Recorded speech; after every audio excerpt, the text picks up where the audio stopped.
Hey there guys, my name is Marcus, and in this video I'll show you a simple way how you can turn off autoplay on Netflix. So let's start. The first thing you want to do is just be Netflix application and then go right bottom corner to more. And when you're going to be here, you want to scroll down below and click on account. Right here, when you're going to be,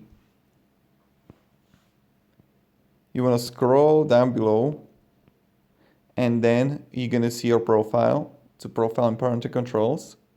Click on it, and right here you're gonna see, scroll down below, playback settings, change, and now you're gonna see right here, autoplay next episode in series, and you want to disable it, and you click save, or like enable it, whatever, right?